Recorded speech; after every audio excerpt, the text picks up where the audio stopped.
बढ़ गया है। इसके साथ देवेंद्र जी को नेता मानकर चुनाव लड़े और फिर मुख्यमंत्री बनने के लिए विरोधी विचारधारा के तलवे चाटने लगे। आज उनको सत्य क्या है वो परिचय मिलता है। महाराष्ट्र की राजनीति में इस वक्त घमासान मचा हुआ है।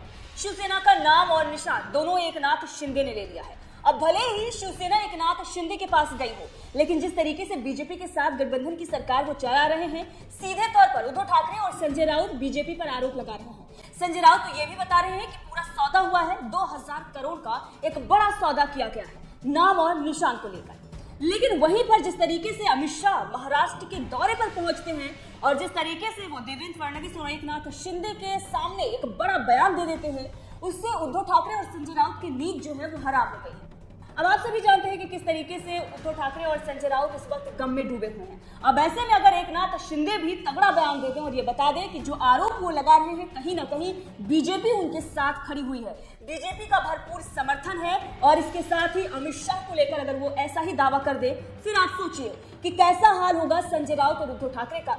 अब हुआ भी वही है, संजय राउत और उद्धव ठाकरे के होश उड़ाने वाले बयान एकनाथ शिंदे की तरफ से आए हैं। एकनाथ शिंदे जो कि महाराष्ट्र के मुख्यमंत्री हैं, उन्होंने तो दावा कर दिया कि जो कुछ भी हो रहा है गृह मंत्री अमित शाह उनका समर्थन कर रहे हैं, उनके साथ खड़े हुए हैं, चट्टान की तरह उनके साथ उनके पीछे खड़े हुए हैं, ये एकनाथ शिंदे ने दावा कर दिया है।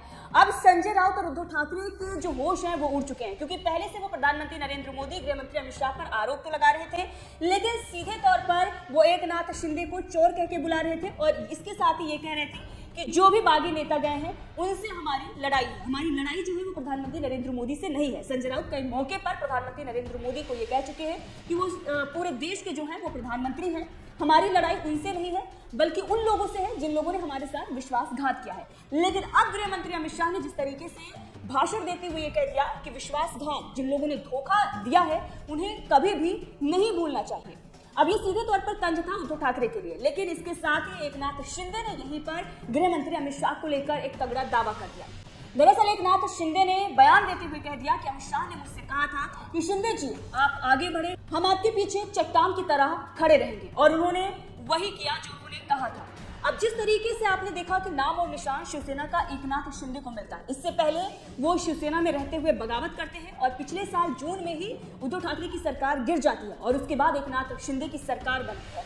और जिस तरीके से अब वो ये बता रहे हैं कि सबके पीछे गृह मंत्री अमित शाह हैं और वो चट्टान के साथ एकनाथ शिंदे के साथ खड़े थे और आज भी वो खड़े हैं। अब आपने देखा जो लोग ये दावा कर रहे थे कि देवेंद्र फडणवीस और एकनाथ शिंदे की सरकार बहुत जल्द गिर जाएगी, संजय राउत और बहुत सारे जो राजनीतिक पंडित हैं वो कयास लगा रहे थे कि एकनाथ शिंदे और देवेंद्र फडणवीस के बीच में सब कुछ ठीक नहीं चल रहा है, अब वो अगर ये बयान सुनेंगे तो उन्हें एक बड़ा धक्का तो लग ही जाएगा। और धक्का लगा भी है। संजय राउत बुरी तरीके से बौखलाए हुए हैं। ट्विटर पर अगर जाएंगे तो देखेंगे संजय राउत लगातार ट्वीट कर रहे हैं, बता रहे हैं कि बड़ा सौदा हुआ है, नाम और निशान जो है वो खरीदा गया है, बेचा गया है, कई प्रकार के दावे उनके द्वारा किए जा रहे हैं, लेकिन ये सब कुछ बौखलाहट में है।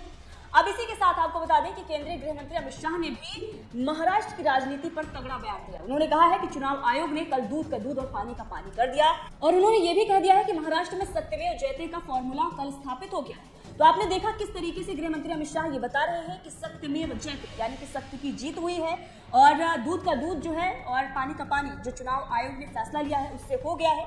अब इसके साथ ही अमित शाह ने उद्धव ठाकरे गुट पर तंज कसते हुए एक बड़ा जो बयान दिया है उसकी भी चर्चा जोरों शोरों से हो रही है। दरअसल प्रधानमंत्री नरेंद्र मोदी की फोटो लगाकर जिस तरीके से उन्होंने वोट हासिल किया था, इसकी चर्चा हम भी कई बार कर चुके हैं और आपको बता चुके हैं कि जो पिछला चुनाव हुआ था विधानसभा का, उसमें इन्होंने गठबंधन में रहते हुए ही यानी कि उद्धव ठाकरे ने चुनाव लड़ा था, और इसीलिए प्रताप सरनाईक हो या तमाम इनके नेता इस बात की मांग कर रहे थे कि हमें प्रधानमंत्री नरेंद्र मोदी के साथ रहना चाहिए।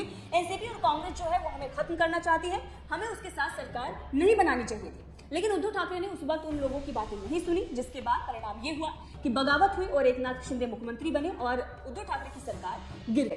अब इसी पर तंज कसते हुए गृह मंत्री अमित शाह ने भी बयान दिया है। उन्होंने कहा है कि मोदी जी की फोटो लगाकर वोट मांगे थे, बड़ी फोटो जो थी वो प्रधानमंत्री नरेंद्र मोदी की लगाते थे, देवेंद्र फडणवीस को नेता मानकर ये चुनाव हुआ था, और उसके बाद उन्होंने जब सरकार बनाने की बारी आई तब उन्होंने हमसे बगावत कर ली यानी कि धोखा दे दिया और कहा कि हमें मुख्यमंत्री बनना है और अगर मुख्यमंत्री नहीं बने तो हम आपसे रास्ता अलग कर लेंगे, और रास्ता अलग भी कर लिया था। आपने देखा कि किस तरीके से अपनी विचारधारा से हटते हुए जाकर एनसीपी और कांग्रेस के साथ उद्धव ठाकरे ने सरकार बनाई। अब यही बात करते हुए गृह मंत्री अमित शाह ने कहा कि वोट तो मांगा था प्रधानमंत्री नरेंद्र मोदी के चेहरे पर, लेकिन चुनाव के बाद मुख्यमंत्री पद के लालच में जाकर कांग्रेस और एनसीपी के साथ उनके जो तलवे हैं वो चाटने लगे, पैर चाटने लगे। इस तरीके का बयान गृह मंत्री अमित शाह की तरफ से दिया गया। इसके साथ ही आपको बता दें कि महाराष्ट्र के उप मुख्यमंत्री देवेंद्र फडणवीस ने भी एक तगड़ा बयान दिया। नाम और निशान शिवसेना का एकनाथ शिंदे को मिलने के बाद उप मुख्यमंत्री देवेंद्र फडणवीस का यह दूसरा बयान था, और जिस तरीके से उन्होंने उद्धव गुट पर तंज कसा है उससे साफ पता चल रहा है कि एकनाथ शिंदे के साथ देवेंद्र फडणवीस भी खड़े हुए हैं।